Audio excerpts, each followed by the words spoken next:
I find it very interesting that the UFC opts to promote Ronda Rousey and guys like Sage Northcutt far more than they promote the actual better fighter, at least proven better fighter in the last few months when it comes to their main events and their shows and their cards and their promotion. I understand why, I just find it interesting. And so does Joe Rogan, who criticized the, quote, bizarre UFC 207 promos that only focus on Ronda Rousey.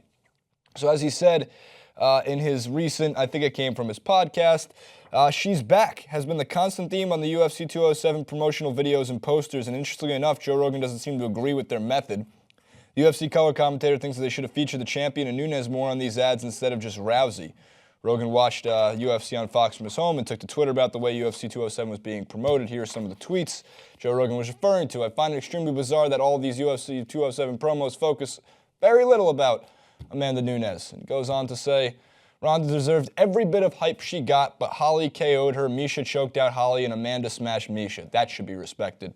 He was quote tweeting somebody, replying to somebody who said, but Joe Rogan, you're part of the hype.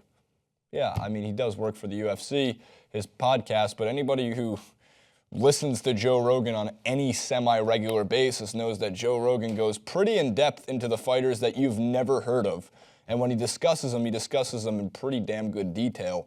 Yes, there's certain headliners that are going to be featured more to the common MMA fan. Ronda Rousey is a great example of that, because when you have to stack the two up against each other, and again, I have to state this every single time, for promotional reasons and for name value, Ronda Rousey gets more attention than Amanda Nunes. It's part of what's selling the New Year's Eve fight on UFC 207. That's a fantastic card. Dillashaw's fighting, Dominic Cruz is fighting.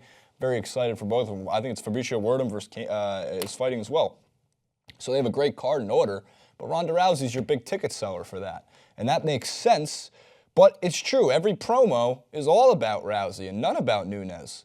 So this is probably going to fuel Nunes a little more to try to kick Ronda Rousey's ass and send her into retirement. So the cards are in Nunes' hands. Rousey's been the one that knowingly disappeared. We knew why she disappeared, but disappeared for a year and a half, and hasn't stepped in the octagon. And that bleeds into another a great example of the UFC trying to promote their stars that are captivating figures. Instead of promoting Mickey Gall, who embarrassed CM Punk in the octagon, and we haven't heard from him since, although I think he actually did come out recently and say he wants another shot.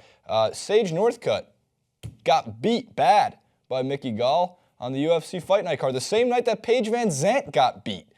So all the ones that the UFC pushes, Paige Van Zant, I know, we just did the clip too. Paige Van Zant wants Ronda Rousey. I found it interesting because I think it would be a cool fight if she were to go down. If Ronda Rousey were to drop to what'd she say, 135 was the catch weight she wanted to fight at? But Sage Northcutt has been promoted day in and day out by UFC and UFC partners as what could be the next big thing, as the future face of MMA, as the future of the UFC, and he's lost 2 of his last 3 fights in bad fashion. He got tagged hard by Mickey Gall and then went to the ground, and his ground game, grappling specifically, was exposed pretty badly. On a technicality, he lost on the ground, but it was the tag that Gall hit him with that sent him to the ground, in which Gall took complete advantage and beat him. So I think it's pretty funny that Mickey Gall's come in and embarrassed one in CM Punk, who should have never have stepped in the octagon in the first place. All due respect. It's ballsy to do what he did, but he had no idea what he was doing in there. And then Sage Northcutt, who's like the nicest guy ever, according to many of the UFC fighters, so much so that Mickey Gall, during the post-fight press conference, was like laughing, saying like, I like Sage Northcutt with an edge. He finally started kind of talking shit during the fight, and I've never kind of seen him in that light, given the fact that he's normally like smiling and so happy and so cordial in his actions outside the octagon too. So, look, I think it's bizarre. I agree with Joe Rogan, but I also understand why the UFC is doing this. And no, I don't think Joe Rogan's a part of the reason that Ronda Rousey and Conor McGregor get all the attention in MMA. We do the same thing. We talk about Conor and Ronda 98% of the time. Granted, when we do talk about fighters like Demetrius Johnson, who's one of my favorites, they don't do as well. So start clicking on these clips. Start clicking on the clips about Mickey Gall.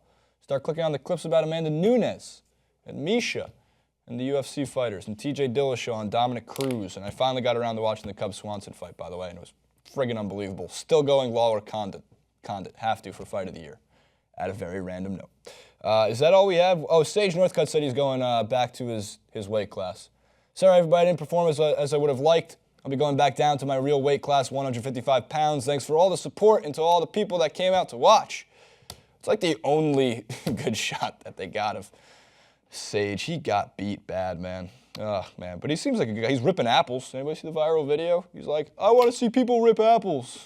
What's this guy doing? He's too nice to be a fighter, man. It's like if I stepped in the octagon and also could look like that at 155 pounds, because I don't look like that at 160 pounds.